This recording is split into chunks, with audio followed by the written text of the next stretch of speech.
ಇದೆ ಬರೋಬ್ಬರಿ 1577 ಕೋಟಿ ಬಾಕಿ ವಿದ್ಯುತ್ ಬಿಲ್. ಉತ್ತರ ಕರ್ನಾಟಕದ 7 ಜಿಲ್ಲೆಗಳ ಸರ್ಕಾರಿ ಇಲಾಖೆಗಳ ವಿದ್ಯುತ್ ಬಿಲ್ ಬಾಕಿ ಉಳಿಸಿಕೊಳ್ಳಲಾಗಿದೆ.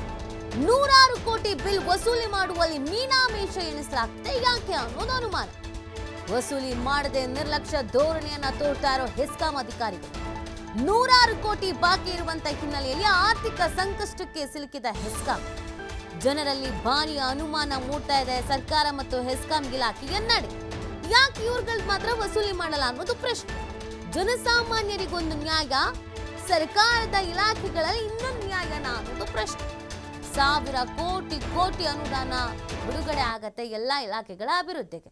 ಇವ್ರುಗಳು ಕರೆಂಟ್ ಬಿಲ್ ಸೇರಿದಂತೆ, ವಾಟರ್ ಬಿಲ್ ಸೇರಿದಂತೆ, ಟ್ಯಾಕ್ಸ್ ಸೇರಿದಂತೆ ಕೋಟಿ ಬಾಕಿ ಉಳಿಸ್ಕೊಂಡು ಕೂತಿರ್ತಾರೆ. ಆದ್ರೂ ಯಾಕೆ ಸ್ಟ್ರಿಕ್ಟ್ ಆಗಿ ಆಕ್ಷನ್ ಆಗಲ್ಲ? ಜನಸಾಮಾನ್ಯರು 200, 200, 300 ಕಟ್ಟದ್ ಲೇಟ್ ಆಯಿತು ಅಂತಂದರೆ ಎಷ್ಟು ಮರ್ಯಾದೆ ತೆಗಿಯಕ್ಕೆ ಸಾಧ್ಯನೋ ಅಷ್ಟು ಮರ್ಯಾದೆ ತೆಗಿತಾರೆ. ಮನೆಗೆ ಬಂದು ನೋಟಿಸ್ ಅಂಟಿಸೋಗ್ತಾರೆ, ಮನೆಗೆ ಬಂದು ಫೀಸ್ ಕಿತ್ಕೊಂಡು ಹೋಗ್ತಾರೆ. ಇಲ್ಲಿ ಮಾತ್ರ ಯಾಕೆ ಹಂಗಾಗಲ್ಲ? ನೂರಾರು ಕೋಟಿ ಬರೋದು ಬಾಕಿ ಇದೆ ಅಂದರೆ ಇದು ಆರ್ಥಿಕ ನಷ್ಟ ಅಲ್ವಾ? ಆರ್ಥಿಕ ಹೊರೆ ಆಗಲ್ವಾ ಇಲಾಖೆಗೆ? 1577 ಕೋಟಿ ಏನು ಪುಕ್ಷಟ್ಟೆ ಬರುತ್ತಾ? ಮಾಡಲಿ ವಸೂಲಿ, ಯಾಕೆ ಮಾಡಲ್ಲ? ಇದನ್ನು ಪ್ರಶ್ನೆ ಮಾಡ್ತಾ ಇದ್ದಾರೆ ಜನ. ಯಾಕೆ ಈ ಥರದ್ದು ನ್ಯಾಯ? ಇದಕ್ಕೆ ಅಲ್ವಾ ಜನ ಸರ್ಕಾರ ಮತ್ತು ಈ ಸಂಬಂಧಪಟ್ಟಂಥ ಇಲಾಖೆಗಳ ವಿರುದ್ಧ ತಿರುಗಿ ಬೀಳೋದು. ಸಾಮಾನ್ಯ ಯಾರೋ ದುಡ್ಕೊಂಡು ತಿಂತಾ ಇರ್ತಾರೆ ಅಂತ ಹೇಳಿದ್ರೆ ಅವ್ರ ಮನೆಗೆ ನುಗ್ಗಿ ಕರೆಂಟ್ ಬಿಲ್ ಇನ್ನೂ ಕಟ್ಟಿಲ್ಲ, ನೀರಿನ ಬಿಲ್ ಇನ್ನೂ ಕಟ್ಟಿಲ್ಲ, ಎಷ್ಟು ಹಿಂಸೆ ಮಾಡಲ್ಲ? ಅದೇ ಇಲ್ಲಿ ನೂರಾರು ಕೋಟಿ ಬರೋದು ಬಾಕಿ ಇದ್ರೂ ಕೂಡ ಧ್ವನಿ ಯಾಕೆ ಎತ್ತಲ್ಲ ಅನ್ನೋದು ಪ್ರಶ್ನೆ. ಇದಕ್ಕೆ ಸಂಬಂಧಪಟ್ಟಂತೆ ನಮ್ಮ ಪ್ರತಿನಿಧಿ ಒಂದು ಚಿಟ್ಚಾಟ್ ನಡೆಸಿದ್ದಾರೆ, ನೋಡೋಣ ಬನ್ನಿ.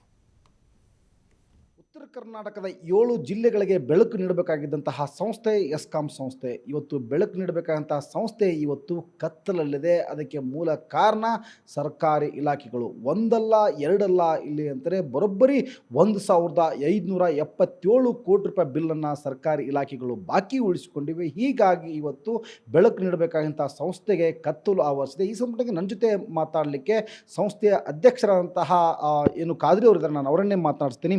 ಸರ್, ಬರೋಬ್ಬರಿ 1577 ಕೋಟಿ ರೂಪಾಯಿ ಬಿಲ್ ಬಾಕಿ ಉಳಿಸ್ಕೊಂಡಿದೆ ಸರ್ ಸರ್ಕಾರಿ ಇಲಾಖೆಗಳು. ಏನು ಮಾಡ್ತೀವಿ ಸರ್ ಇದನ್ನು ವಸೂಲಿಗೆ ಸರ್? ಈಗ ನಮ್ಮ ಹೆಸ್ಕಾಂ ವ್ಯಾಪ್ತಿಯ 7 ಜಿಲ್ಲೆಯ ಏನು ನಮ್ಮ ಸರ್ಕಾರಿ ಇಲಾಖೆಯಲ್ಲಿ ಬಾಕಿ ಇರ್ತಕ್ಕಂಥದ್ದು ಅದು ನನ್ನ ಗಮನಕ್ಕೆ ಕೂಡ ಬಂದಿದೆ. ನಾನು ಈಗಾಗಲೇ ನಮ್ಮ ವಿದ್ಯುತ್ ಸಚಿವರ ಜೊತೆ ಚರ್ಚೆ ಮಾಡಿದ್ದೇನೆ ಮತ್ತು ಸಂಬಂಧಪಟ್ಟ ಯಾವ ಇಲಾಖೆಯಲ್ಲಿ ಅದು ಬಾಕಿ ಇದೆ, ಭಾಳ ಹಳೆ ಬಾಕಿ ಅವೆಲ್ಲನೂ ನಮಗೆ ಬರೆಸಬೇಕು ಅಂಥೇಳಿ ಮನವಿ ಮಾಡಿದೆ ನಾನು. ಅವರು ಕೂಡ ಭಾಳ, ನಮ್ಮ ಸಚಿವರು ಕೂಡ ಸಕಾರಾತ್ಮಕವಾಗಿ ಸ್ಪಂದಿಸಿದ್ದಾರೆ. ನನಗೆ ವಿಶ್ವಾಸ ಇದೆ ಅದು ಹಂತವಾಗಿ ನಮ್ಮ ಸರ್ಕಾರಿ ಇಲಾಖೆಯ ಬಾಕಿ ಹೆಸ್ಕಾಂಗೆ ರಿಕವರಿ ಆಗ್ತೈತೆ ಅನ್ನೋಂಥದ್ದು ವಿಶ್ವಾಸ ಇದೆ. ಅದಕ್ಕೆ ನನ್ನ ಪ್ರಯತ್ನ ನಡೀತಾ ಇದೆ. ಸರ್, ಇದು ಸುಮಾರು ವರ್ಷಗಳಿಂದ ಇದೇ ರೀತಿ ಬಾಕಿ ಉಳಿಸ್ಕೊಂಡಿದೆ. ಪ್ರಾರಂಭದಲ್ಲಿ 100 ಕೋಟಿ 200 ಕೋಟಿ ಇತ್ತು ಸರ್. ಈಗ ಬರೋಬ್ಬರಿ 1577 ಕೋಟಿ ಆಗಿದೆ ಸರ್. ಒಟ್ಟಾರೆ ರಿಕವರಿ ಆಗೋದು ಯಾವಾಗ ಸರ್ ಇದು? ಈಗ ನೋಡಿ, ಅದು ರಿಕವರಿ ಅದು ಸರ್ಕಾರಿ ಬಾಕಿ ಇರೋದ್ರಿಂದ ಅದು ನಮಗೆ ನಮ್ಮ ಸಚಿವರು ಕೂಡ ಭಾಳ ಸಕಾರಾತ್ಮಕವಾಗಿ ಹೇಳಿದ್ದಾರೆ. ನಮ್ಮ ಪ್ರಯತ್ನನೂ ಕೂಡ ಇದೆ. ನಾವು ಎಷ್ಟು ಫಾಲೋಅಪ್ ಮಾಡ್ತೀವಿ ಅಷ್ಟು ಶೀಘ್ರದಲ್ಲಿ ಅದು ಬಾಕಿ ರಿಕವರಿ ಆಗ್ತದೆ. ಈಗ ಇದರಿಂದ ಸಂಸ್ಥೆಗೆ ಏನಾದರೂ ನಷ್ಟ ಇದೆಯಾ ಸರ್? ಹೆಸ್ಕಾಂ ಸಂಸ್ಥೆಗೆ ಬಾಕಿ ಇದ್ದಾಗ ಮಾತ್ರ ಅದು ಸ್ವಲ್ಪ ತೊಂದರೆ ಆಗ್ತದೆ. ಆದರೆ ನಾವು ನಮ್ಮ ಗ್ರಾಹಕರಿಗೆ, ರೈತರಿಗೆ ಸಮರ್ಪಕವಾಗಿ ವಿದ್ಯುತ್ ಕೊಡುವಂಥದ್ದು ಭಾಳ ಸೀರಿಯಸ್ಲಿ ತೊಗೊಂಡಿದ್ದೀವಿ. ಸಮರ್ಪಕವಾಗಿ ವಿದ್ಯುತ್ ಕೊಡ್ತಾಯಿದ್ದೀವಿ. ಎಲ್ಲೇ ಕೂಡ ಯಾವುದೇ ತೊಂದರೆ ಇಲ್ಲದಾಗೆ 7 ತಾಸು ಮಾನ್ಯ ನಮ್ಮ ಮುಖ್ಯಮಂತ್ರಿಗಳು ಮತ್ತು ಮಾನ್ಯ ಇಂಧನ ಸಚಿವರ ನಿರ್ದೇಶನ ಇದೆ. 7 ತಾಸು ನಮ್ಮ ರೈತರಿಗೆ ಸಮರ್ಪಕವಾಗಿ ವಿದ್ಯುತ್ ಕೊಡಬೇಕು. ಬಿಲ್ ಬಾಕಿ 1577 ಕೋಟಿ ರೂಪಾಯಿ ಬಿಲ್ ಬಾಕಿ ಇರೋದ್ರಿಂದ ನಿಮಗೆ ವಿದ್ಯುತ್ತನ್ನು ಖರೀದಿ ಮಾಡಲಿಕ್ಕೆ ಆಗ್ತಿಲ್ಲ ಅಂತ, ಹಣ ಇಲ್ಲ? ಇಲ್ಲ, ಆ ಥರ ಏನಿಲ್ಲ. ನಾವು 8,000 ಸಮಥಿಂಗ್ ಪ್ರತಿ ವರ್ಷ ವಿದ್ಯುತ್ ಪರ್ಚೇಸ್ ಮಾಡ್ತಾಯಿದ್ದೀವಿ. ಅದಕ್ಕೆ ನಮ್ಮ ಹತ್ರ ರಿಕವರಿನೂ ಕೂಡ ಇದೆಯಲ್ಲ, ವಸೂಲಾತಿ ಆಗ್ತದೆ ಮತ್ತು ನಾವು ವಿದ್ಯುತ್ ಖರೀದಿಗೆ ಸ್ವಲ್ಪ ತೊಂದರೆ ಆಗ್ತದೆ ಮತ್ತು ನಮ್ಮ ಸಚಿವರ ಗಮನಕ್ಕೆ ತಂದಿದ್ದೀವಿ. ಆದಷ್ಟು ಬೇಗ ರಿಕವರಿ ಮತ್ತು ಮಾನ್ಯ ಸಚಿವರು ಕೂಡ ಇದರಲ್ಲಿ ಯಾವುದೇ ರಾಜಿ ಇಲ್ಲ. ನಮ್ಮ ಗ್ರಾಹಕರಿಗೆ ಸಮರ್ಪಕ ವಿದ್ಯುತ್ ಕೊಡುವಂಥದ್ದು ಏನೇ ಇರಲಿ ಮಾನ್ಯ ಮುಖ್ಯಮಂತ್ರಿಗಳ ಗಮನಕ್ಕೆ ತಂದು ಅದು ನಾವು ಕೆಲಸ ಮಾಡ್ತಾಯಿದ್ದೀವಿ. ಈಗಾಗಲೇ ಸರ್ಕಾರಿ ಇಲಾಖೆಗಳೇ ಈ ರೀತಿಯಾಗಿ ಬಿಲ್ಲನ್ನು ಬಾಕಿ ಉಳಿಸಿಕೊಂಡಿವೆ. ಹೀಗಾಗಿ ಆಯಾ ಸರ್ಕಾರಿ ಏನು ಇಲಾಖೆಗಳು ಬರ್ತವೆ ಆಯಾ ಸಚಿವರಿಗೆ ನಾನು ಈಗಾಗಲೇ ಒಂದು ಮನವಿ ಮಾಡಿದ್ದೀನಿ, ಆದಷ್ಟು ಬೇಗ ಇಲ್ಲಿ ಅಂತಂದರೆ ಈ ಬಿಲ್ಲನ್ನು ಕೊಟ್ಟರೆ ಇವತ್ತು ನಮ್ಮ ಸಂಸ್ಥೆ ಮತ್ತಷ್ಟು ಆರ್ಥಿಕ ಪರಿಸ್ಥಿತಿ ಸುಧಾರಿಸುತ್ತೆ. ಆದಷ್ಟು ಬೇಗ ಆ ಬಿಲ್ಲನ್ನು ಕ್ಲಿಯರ್ ಮಾಡುವಲ್ಲಿ ಸಹ ನಾವು ಈಗಾಗಲೇ ಸಾಕಷ್ಟು ಮುತುವರ್ಜಿಯನ್ನು ವಹಿಸಿದ್ದೀವಿ ಮತ್ತು ಆದಷ್ಟು ಬೇಗನೆ ಇಲ್ಲಿ ಅಂತಾರೆ ಆ ಹಣವನ್ನು ವಸೂಲಾತಿ ಮಾಡ್ತೀವಿ ಅನ್ನೋದು ಸಂಸ್ಥೆಯ ಅಧ್ಯಕ್ಷರ ಮಾತು. ಕ್ಯಾಮ್ರಾ ಪರ್ಸನ್ ಬರ್ ಜೊತೆ ಯಲ್ಲಪ್ಪ ಸೋಲರಗೊಪ್ಪ, TV5 ಹುಬ್ಬಳ್ಳಿ.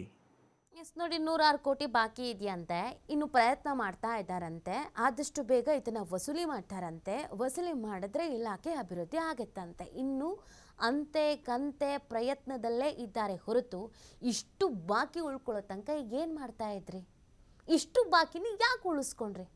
1577 ಕೋಟಿ ಅಂತ ಹೇಳಿದ್ರೆ ಅದಕ್ಕೆ ಒಂದು ಬೆಲೆ ಅನ್ನೋದಿಲ್ವಾ?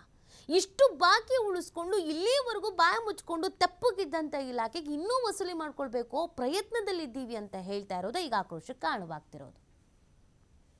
ನಮ್ಮ ಉತ್ತರ ಕರ್ನಾಟಕದ ಭಾಗದಾಗ ಎಲ್ಲವನ್ನೂ ನಿರ್ಲಕ್ಷ್ಯ ಮಾಡಿರ್ತಾ ಬಂದಿದೆ. ಇವತ್ತು ನಾನು ನೋಡಿದ ಹಾಗೆ ಅದರಲ್ಲಿ ಈ ಬೆಳಕು ನೀಡುವಂಥ ಸಂಸ್ಥೆ, ವಿದ್ಯುತ್ ನೀಡುವಂಥ ಸಂಸ್ಥೆ 7 ಜಿಲ್ಲೆಗಳ ಕಾರ್ಯನಿರ್ವಹಿಸುವ ಹೆಸ್ಕಾಂ ಹುಬ್ಬಳ್ಳಿ ವಿದ್ಯುತ್ ಪ್ರೈವೇಟ್ ಲಿಮಿಟೆಡ್ ಕಂಪ್ನಿ ಸರ್ಕಾರದ ಒಂದು ಅಂಗಸಂಸ್ಥೆ ಕೆಲಸ ಮಾಡ್ತೀವಿ. ಇವತ್ತು ಸರ್ಕಾರಿ ಇಲಾಖೆಗಳು 1577 ಕೋಟಿ ಹಣವನ್ನು ಬಾಕಿ ಇಟ್ಕೊಂಡು ಕಣ್ಣು ಮುಚ್ಚಾಲೆ ಆಟ ಆಡ್ತಿರುವ ಇವತ್ತು ಸರ್ಕಾರಿ ಇಲಾಖೆಗಳು ಕೂಡಲೇ ನಿಮ್ಮ ಪಾವತಿಯನ್ನು ಭರ್ನಾ ಮಾಡಿ ಹೆಸ್ಕಾಮನ ಬೆಳವಣಿಗೆ ಸಹಕರಿಸಬೇಕು.